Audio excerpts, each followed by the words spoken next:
Hello বন্ধুরা, সকলে কেমন আছো? আশা করি সবাই ভালো আছো। তো আবার একটা নতুন ভিডিও নিয়ে চলে এসেছি। তো দেখো, বাবা সকালবেলা উঠেই পুকুরে জাল ফেলেছে। তো প্রথমবারে জাল ফেলে এত বড় একটা মাছ পড়েছে। তো এটা সিলভার কাপ মাছ। মাছটা কিন্তু প্রায় 2-3 কেজি ওজনের ছিল। ভিডিওতে হয়তো একটু ছোট দেখাচ্ছে, তো কিন্তু মাছটা কিন্তু দারুণ দেখতে ছিল। তো দেখো, এত বড় মাছ তো কাটতে পারবো না, তো ওই জন্য বাবাকে বললাম তুমি সুন্দর করে কেটে রেডি করে দাও, রান্না করে দিচ্ছি। এত বড় মাছ যে বাবা ধরতেই পারছে না ঠিক মতো। তো দেখো, বাবা কাটছে, বাবা কেটে সুন্দর করে রেডি করে দিচ্ছে। এবার রান্না বান্না করবো। তো আমার ভিডিও কেমন লাগে অবশ্যই কিন্তু তোমরা জানিও।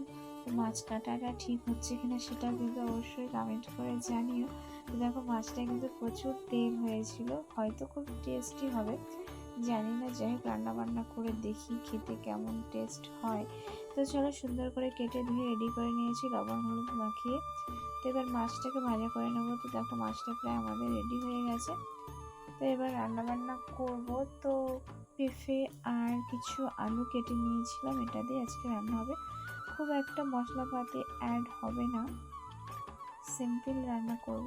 তো তার জন্য ফোড়নে দিয়ে দিয়েছিলাম রসুন, কাঁচা লঙ্কা, একটু জিরে ফোড়ন দিয়ে নিয়েছিলাম। দেখো, আমাদের রান্না বান্না কমপ্লিট।